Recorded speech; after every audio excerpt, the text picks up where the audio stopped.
When someone shot up Linda Lopez's house, the truth is she didn't even know it, and she was there. Linda lives in Albuquerque. The shooting happened on January 3rd. That night, she'd stayed up late with her kids. The last thing I can remember is that my daughter, of course, went to sleep in her room. She wasn't on her tablet, which is a blessing in so many ways because, as you know, young people nowadays, they're constantly on the internet or playing a game. It was about 1 a.m. when Linda heard the bangs. And she assumed she knew what they were, fireworks. Linda's 10-year-old daughter, Cherish, came into her room. Cherish had her own theories about what had woken her up. She thought maybe a spider had plopped down on her face. They'd had spiders before. She'd felt something. She knew that much. She did tell me that she had felt like some sand or dirt on her face and on her nose.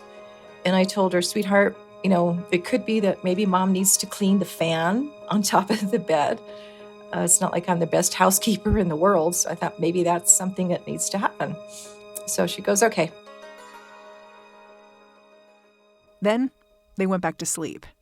And about 6:30, 6:45, I woke up and proceeded to turn the bathroom light on because it's connected to my room.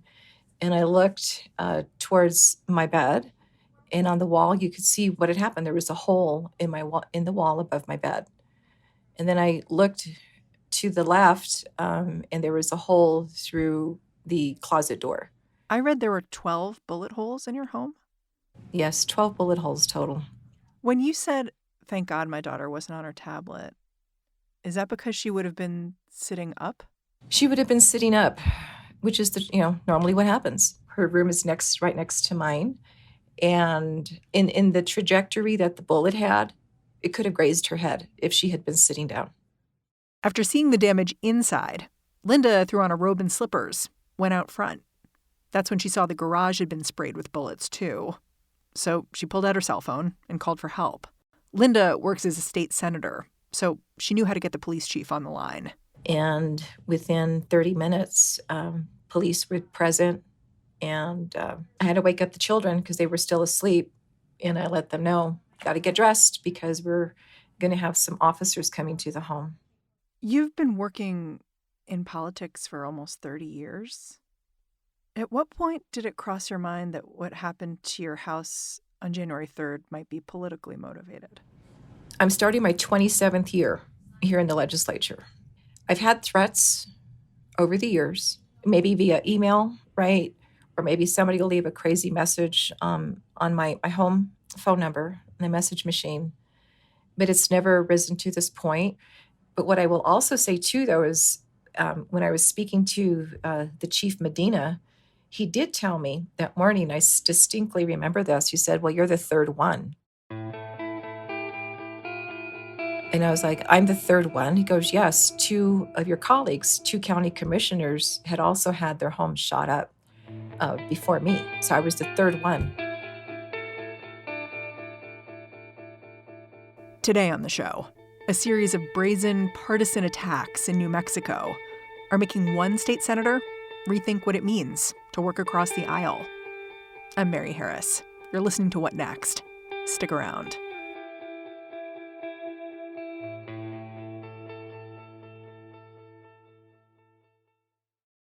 This podcast is brought to you by Progressive Insurance.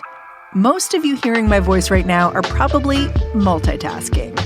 Yep, even while you're listening, you are probably driving, cleaning, exercising, maybe grocery shopping. But if you're not in some kind of moving vehicle, there is something else you could be doing right now. Getting an auto quote from Progressive Insurance. It's easy and you can save money by doing it right from your phone. Drivers who save by switching to Progressive save nearly $700 on average, and auto customers qualify for an average of 7 discounts. Discounts for having multiple vehicles on your policy, being a homeowner, and more. So just like your favorite podcast, Progressive will be with you 24/7, 365 days a year, so you're protected no matter what. Multitask right now. Quote your car insurance at Progressive.com to join over 29 million drivers who trust Progressive. Progressive Casualty Insurance Company and Affiliates. National average 12-month savings of $698 by new customers surveyed who saved with Progressive between June 2021 and May 2022. Potential savings will vary. Discounts are not available in all states and situations. This podcast is brought to you by Progressive Insurance. Most of you listening right now are probably multitasking. Yep, when you're listening, you're probably also driving, cleaning, exercising, or maybe even grocery shopping. But if you're not in some kind of moving vehicle, there's something you can be doing right now. Getting an auto quote from Progressive Insurance. It's easy, and you could save money by doing it right now from your phone. Drivers who save by switching to Progressive save nearly $700 on average, and auto customers qualify for an average of 7 discounts. Discounts for having multiple vehicles on your policy, being a homeowner, and more. So just like your favorite podcast, Progressive will be with you 24/7, 365 days a year, so you're protected no matter what. Multitask right now. Quote your car insurance at Progressive.com to join the over 29 million drivers who trust Progressive. Progressive Casualty Insurance Company and Affiliates. National average 12-month savings of $698 by new customers surveyed who saved with Progressive between June 2021 and May 2022. Potential savings will vary. Discounts not available in all states and situations. As soon as Senator Linda Lopez realized other politicians had been attacked, she started reaching out to them. And pretty soon she realized it wasn't 3 Democrats who'd been shot at. It was 4. And for a little while, no one knew why exactly. But pretty soon, that changed. Well, the FBI is investigating a string of shootings targeting the homes and offices of Democratic officials in Albuquerque, New Mexico. Eventually, police ended up tracing the attacks to a man named Solomon Pena, who'd recently run for the state House of Representatives as a Republican and lost. Pena refused to concede, and he took to Twitter to claim the election had been rigged. Detectives claim Pena, a staunch Trump supporter who served 7 years in jail for burglary, sent text messages with the addresses of the homes of the 2 Democratic legislators and 2 county commissioners he wanted his alleged accomplices to target. Authorities now say Pena hired 4 men to carry out these shootings aimed at area Democrats. In addition to Senator Lopez and those 2 county commissioners, a state representative named Javier Martinez was also attacked at home. Lopez was hit last, and Pena allegedly attended that shooting himself. He was arrested on January 16th. Investigators say they've gathered cell phone records, firearms, surveillance footage, and witnesses inside and outside the conspiracy as evidence against Pena. When Solomon Pena was arrested, I wonder if you were surprised. Just grateful. Grateful that someone is and can be and will be held accountable for what happened. I still have many questions, to be honest, because I can see with our county commissioners, our county commission are the entity that certifies election results. So I kind of get it. You know, that's for those who are election deniers. They go first to the body that certifies election results, and of course that goes up to the Secretary of State's office after. And I thought, well, that makes sense, but where do I come in this picture? And I still have questions. Why? Why me? Why my family? I know you told my producer, you basically knew him because he had a big billboard near your house, and that was sort of the beginning and the end of it. Is that right? Yeah. No, that's it. There's this one major thoroughfare that goes through getting from the west side of Albuquerque over to the east side, crossing the Rio Grande. And you see the big billboard of, Solomon Pena running for House District, and see that every day. That's about the closest I've ever come to meeting Mr. Pena or having, to know who he was or what he was running for. Of course, he was running against Representative Miguel Garcia. But the Senate district that Mr. Pena has his place of living in is not in my Senate district either. He's in another Senate district. So for me, I've just been trying to piece together, right? Where and why me? It seems to me like Pena was kind of a distinctive candidate. He described himself as the MAGA king, and his candidacy was controversial enough that other Democrats had taken note. And actually, Representative Miguel Garcia had tried to make it so that he could not serve, so that Pena could not serve if he won the election. So it seems like he was sort of on people's radar. Well, there was some talk, of course, and most of us, of course, were aware of the news that came out of when Representative Garcia sued in court to have Mr. Pena removed from the ballot. That brought more attention to me also to figure out, well, who is this person? So that was when it became much more public about his background. Pena's background was controversial for a lot of reasons. He claimed to have attended the riots at the Capitol on January 6th, for instance. But it wasn't just that he was a vocal supporter of Donald Trump. He also had an extensive criminal record. He'd spent 7 years in prison for a string of robberies on big box stores, which Democrats had argued should have disqualified him from serving. And in his district, critics also said he was an overly aggressive campaigner, urging voters to change their party affiliation and vote for him. But a judge ultimately decided that Pena could stay in the race. What I have seen over my years is judges are very reluctant to remove somebody from the ballot. And I've seen that over the years. So quite frankly, I assumed that Mr. Pena would still stay on. And of course, that's what the judge decided. Eventually, Pena lost his legislative race. Yes. By a significant margin, like 50 points almost. Right. The district that he was running in as a Republican is a solid Democrat district. And I think he already knew what the outcome was going to be, quite frankly. Yeah. One of the strange things to me is that right after he was allegedly involved at the shooting at your home, Solomon Pena was elected to a leadership position in the county Republican Party. Yes. He was a county ward chairman. Yeah, for the districts, our county is broken up into wards. And in the particular ward, yes, for the Republican Party, he was elected, which is so ludicrous. I am hoping that the Republican Party of Bernalillo County will remove him at this point in time. But as you may have seen also the response from the Republican Party for the state, it's kind of interesting where they're waiting until he's proven guilty. Then he can, other things can happen. When yet you look as to how sometimes the wording and the push that the Republican Party sometimes has is like, arrest him, put him in, get rid of him, do this kind of stuff. But now it's one of their own. And it's kind of like, well, let's remove him. He's been arrested. The decision that was made by the judge yesterday in district court, he's going to stay in jail until the trial begins, which I'm grateful for also. But there should be an automatic removal as ward chair in the South Valley of Albuquerque. So TBD, let's see what they really are going to do. Have any of your Republican colleagues reached out to you to talk about what you experienced? I do have a couple of legislators who did reach out to me and did share of their disgust with what happened. And I really appreciate the outreach that did take place. I know that Senate Republicans did have a press conference that mentioned something to the effect that, this is uncalled for, et cetera, et cetera. But that's part of the extent of it at this point. Yeah, I wonder if you thought about saying, like, I'm so grateful for your comments. What are you going to do now? I think that's also part of a conversation that still needs to be had.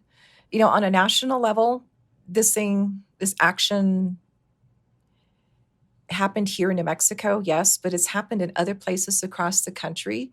So it's not just localized, it's not just here, but it's across. You can look at the governor of Michigan. A plan to kidnap Michigan Governor Gretchen Whitmer, and then what they were planning to do to her.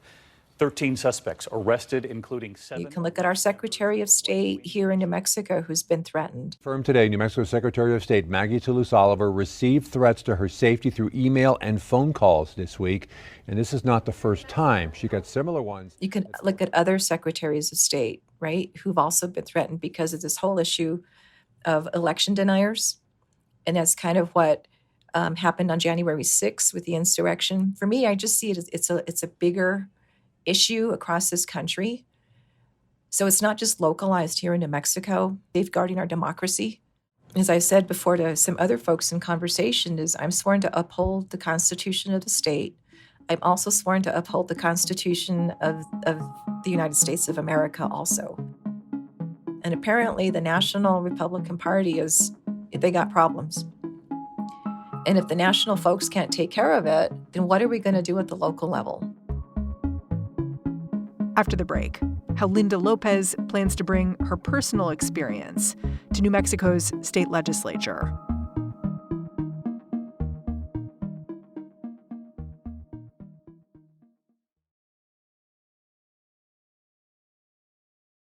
There is this one detail about the attack on her home that Senator Linda Lopez can't shake.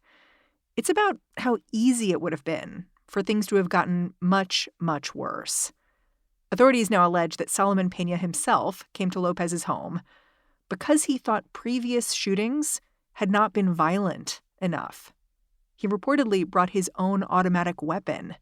And I'm not very familiar with guns, but he essentially had a gun that had a huge magazine attached to it, and it jammed while he was shooting at our house. If that gun had not jammed, it would have been a very different story of what would have been reported. For a politician like Senator Lopez, this detail lingers because it connects so neatly to her work. It's work she has yet to finish. I've introduced and co-sponsored legislation in the past, about reducing bump stocks and all the other stuff. And I just did this session again, too. Gun control legislation.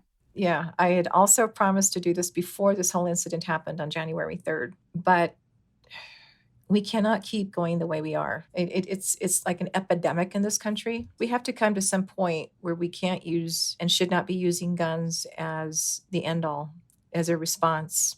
Like, even for me, there was a question asked, this had happened. Somebody came up to me and said, well, why don't you go get some guns now? That way you can protect yourself. And that's kind of the mantra. And I said, no, I'm not going to do that. No, there are other ways I believe that we can have a discourse. But just because there's more shootings now, you have to arm yourself to protect yourself and your family and your property. There's that whole, what I call radicalization, right, of guns. Yes, the Constitution guarantees it to us, but how far do we go? And I am going to learn a lot more as time progresses because it's something that's hit close to home, very close to home. Yeah. Given all this, I just wonder if you're approaching your job any differently right now, especially since what happened is so tied to your work. It causes one, right, to be much more keeping your eyes open, kind of watching your back, making sure that I know where the kids are. They know where I'm at. So we're even more so now in constant communication. My neighbors also, I've just noticed that change, that we're all checking in. And I think that's the most important thing that we can do. Because what I also believe part of this tactic was to bring fear into the mix. And fear doesn't have a place in my home. Fear doesn't have a place in our community. They're not going to win on that. And if that was part of the intent of what Mr. Peña and his associates or whoever else is associated with this action that was taking place in our community, fear's not going to win. Are you sleeping in your house again? Oh, yes. I try and keep it as normal as possible for the family because I don't want for the fear to take over. We have conversations, I think, asking, for the three of us to be aware. But I don't want that control to be held over my family and my life, our lives. What was the hardest question your daughter asked you? Well, two of them, I should say. She did ask, why us, Mom? And the second that she has stated repeatedly is she says, I'm very lucky. And when a 10-year-old is able to do that, because 10-year-olds in my world, you're supposed to be a little more happy, more, thinking about many other things. But for this to be on her mind and to ask me those questions, it gives me as a mom